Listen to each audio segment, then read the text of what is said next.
Journalists horrified that Liberal Senator Jacinta Price dares to suggest that multiculturalism is a cunning Labor plot for more Labor voters.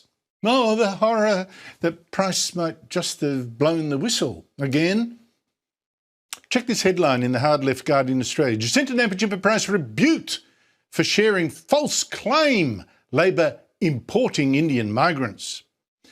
Well, that rebuke of Price, by the way, is from Liberal Senator Andrew McLaughlin, a Marx-quoting climate catastrophist who really should just join the Greens and be done with it. But what did Price actually do, and how false is it really what she said? Because what we've seen in the past week has actually proved that, yes, indeed, Labor really is exploiting multiculturalism to tear us apart for electoral gain. But let's first go back to last year. Now, you might remember that Price was forced back then by the then Liberal leader, Susan Lee, to apologise to Indian Australians for what many Indian community leaders claimed was an insult. A reportedly fake claim, the same fake claim again, that Labor was importing Indian immigrants for their votes, although Price actually put that more vaguely. There is a concern with the Indian community, and only because there's been large numbers, and we can see that reflected in the way that the community votes for Labor at the same time. So if they're going to see a reflection that, okay, these individuals are going to vote for us more so than other parts of the community, well, then of course they're going to express a view that we'll get those sorts of individuals into our communities. Oh, the outrage that caused. And Price was made to say, oh, my mistake, of course immigration policy doesn't discriminate like that. But is that the full story? Under this Albanese government, nearly 250,000 Indians have come to live here. That's an extraordinary number in just, 4 years. We now have around 1 million Indian-born people, outnumbering even the British-born, far outnumbering Aborigines. 1 million. And more than half can now vote. And boy, do they vote Labor. Here's Redbridge pollster Cos Samara. Picture this. 30,000 people packing out a stadium, phone torches lighting up the stands like a human galaxy, and 2 prime ministers standing arm in arm, soaking it in. Sounds like a stadium tour, does it not? It was actually a political event, and it might just be the most honest thing anyone in Canberra has done all year, purely by accident. Quick favour before we get into it, if you are the type who likes their politics served with a bit of bite, hit that subscribe button and tap the notification bell so you do not miss what comes next. Thanks for that. Now back to business. 85% of the Indian diaspora voted for the Labor Party at the last election. We'll give thereabouts. It varies across the country. Well, he was attacked for saying that and has since said, oh, actually, 85% Labor voters in some areas, in others it's more like 60%. But either way, Indian immigrants are big Labor voters. Now, if you think Labor is so pure, that it could never consider which immigrant groups vote what, you, my friend, are really naive. Do you really think that this government gave 3,000 tourism visas to people from terrorist-run Gaza just out of sheer kindness, not thinking, this might help us win the Muslim vote? I mean, I've worked for Labor. I have seen this game close up. Or even go back further, Labor Prime Minister Gough Whitlam saying no way did he want to let in anti-communist refugees from Vietnam, like Australia once let in anti-communists fleeing the communist-run Baltic states to vote Liberal here, saying I'm not having hundreds of effing Vietnamese Balts coming into this country with their religious and political hatreds against us. And by us, he of course meant Labor. Now, true, the Albanese government doesn't exactly say, oh, well, look, each year we'll get more Indians, but, fewer of those British, or not Germans. They're not doing that exactly, right? But it is sure saying, let's keep up this mass immigration. It wants to keep this good thing going. And last week, we saw exactly why. Indian Prime Minister Narendra Modi, he came on a visit. and held an extraordinary political rally in Melbourne. Nearly 30,000 Indian Australians coming to celebrate being Indian and chant Modi's name as if he is their real Prime Minister.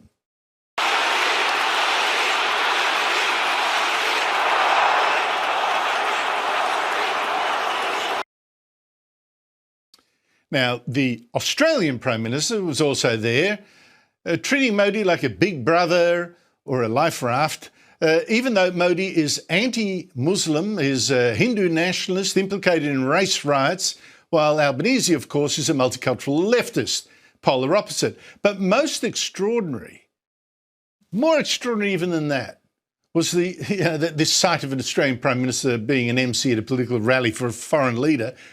More extraordinary was Albanese's message to the Indians there, that we were lucky to have them, not they were lucky to have us. Earlier this month, Anthony Albanese stood on stage at Marvel Stadium next to Narendra Modi in front of a crowd that was, by every account, overwhelmingly of Indian heritage. He told them Australians of all backgrounds have been enriched by the culture they brought with them. Lovely sentiment, genuinely. But zoom out for a second, because this stadium moment did not happen in a vacuum. It landed right in the middle of one of the messiest arguments in Australian politics, and it is an argument almost nobody in Canberra actually wants to have out loud. Here is the spark. Senator Jacinta Price went on the record claiming the government was deliberately favouring migration from certain countries because those communities tend to vote Labor. Cue instant chaos. She was hauled off the front bench for it, her own leader distanced herself faster than you can say preselection, and community groups rightly pushed back hard, saying it was insulting to paint over 1 million Australians as a voting bloc rather than as, people. Fair call. But here is the twist that makes this whole saga worth talking about instead of just another outrage cycle. Australians of all backgrounds have been enriched by bringing your culture here and adding it to our multicultural character. We're a better nation because we have you in it. Now, note, there was nothing, absolutely nothing about integrating or assimilating, and this, of course, is the multicultural vision of a nation of tribes, deliberately kept as tribes. And if you think I exaggerate, that was confirmed by Victorian Premier Jacinta Allen, who was also at that Indian rally, also pandering to Modi and explicitly preaching against assimilation. We are home to more Indian Australians than anywhere else in the country. Victoria respects India. We value your people. Let me say this to Victoria's great, strong Indian community who are here tonight. You are welcome here. Your children never have to choose between being proudly Indian and proudly Victorian, because in this state you can be both. And here in Victoria, you can be whoever you want to be, yet stay who you are. Now, last weekend, a panel on the ABC's left-leaning insiders that saw all this said almost what Jacinta Price had been smashed for saying before and had been disowned by even her own Liberals for saying. That this was, in fact, Albanese exploiting multiculturalism for the votes, for Labor votes. The PM just leant right into it, didn't he? He was like, we're a multicultural nation, you belong here. He wants to make all of those Indian Australians his voters, right? Yeah, well, we are. And, I mean, it's sort of a statement of the obvious to a certain extent. And yet it's been contested. Yeah, but also there's an electoral advantage there as well for the Prime Minister to bring that diaspora on side. Electoral advantage, quite natural. And when a podcaster saw them say that, podcaster Sam Bamford, who's interviewed Jacinta Price in the past, he saw red and posted this. Even as Price copped the backlash, pollsters were out there on panels and podcasts casually discussing exactly the kind of diaspora voting patterns her comments were about. No controversy attached whatsoever. One political strategist has openly discussed Indian community voting leaning heavily toward Labour in recent elections. Nobody torched them for it. So we have landed in this strange spot where saying a thing gets you exiled, but analyzing the same thing over a coffee gets you a guest spot on the telly. That is not a scandal about immigration. That is a scandal about who is allowed to say what and when. Now let us talk assimilation, because this is where it gets properly spicy. Victorian Premier Jacinta Allen has said you can be proudly Indian and proudly Victorian. No need to pick a lane. On its face, sounds inclusive, does it not? Multiculturalism doing what it says on the tin. But critics of that framing argue something sharper is going on underneath, that when politicians actively wave away the idea of a shared national identity in favor of parallel communities kept warmly distinct, you're not necessarily building bridges, you might be building electorates. Whether that is cynical strategy or just modern pluralism doing its job depends entirely on who you ask, and that is genuinely the honest answer here, not a dodge. Just importing Indians for votes. That's pretty much what the ABC came out and just said. And it's not just Indians, it definitely would be Africans, Middle Easterns. You know, the funny thing is about this entire situation, especially them talking about it on the ABC like this, it was not only a year ago that they came after Jacinta Price for pretty much saying the exact same thing. This was an article written by the ABC. Liberal Party faces fierce backlash from Indian community over Price immigration claims. The federal opposition is in damage control. Now, to be fair, actually, the ABC panel did not actually say Labor was importing Indians for the votes. It said there were votes in it for Labor and electoral advantages, you just heard them say. So obviously this whole mass immigration thing is suiting them. But Senator Price felt vindicated enough to repost Bamford's comments that you just saw on X. And journalists today demanded to know whether her leader, Angus Taylor, was okay with this. Taylor, alas, basically dodged the question. Can I say a repost is not an endorsement, and I'll repeat that again because it's an important point. But can I also say that Jacinta, like me, and Jane believe that immigration policy is hugely important to get right in this country. The numbers have been too high and the standards have been too low, and the numbers must change. You know, to be forgiving, mass immigration, multicultural policy, and of course identity politics, that's all now made this topic too dangerous for most politicians of the mainstream particularly to even dare to challenge, right? 1 million Indian-born people here, 750,000 Chinese-born, nearly 500,000 born in Muslim-majority countries. They're all groups leaning to Labor. That's too many to offend. Too many potential voters that you might upset by saying, well, how about assimilating maybe?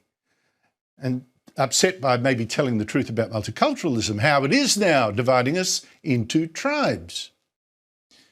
But, at least give Price credit for having the guts to do it and give Pauline Hanson credit as well, because it won't be long now before no one in politics will be left to save us from this. And to be fair, because this channel does try to be fair, the counter-argument is not nothing.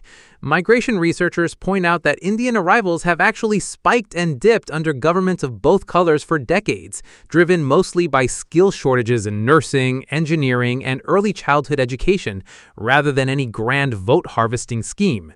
Coalition governments brought in plenty of Indian migrants too, back when nobody was accusing John Howard of running a labor recruitment drive. So maybe the real story is not a secret conspiracy. Maybe it is politicians on every side being far too squeamish to have a grown-up conversation about immigration numbers, assimilation, and belonging, because the second anyone opens their mouth, they get torn apart, deservedly or not. Here is the uncomfortable bit worth sitting with. A functioning democracy needs people to be able to ask hard questions about migration policy without being branded something ugly. And it also needs migrant communities to be treated as citizens rather than as a bloc to be courted or blamed. Both things can be true at once. And right now, Australian politics seems allergic to holding two thoughts at the same time.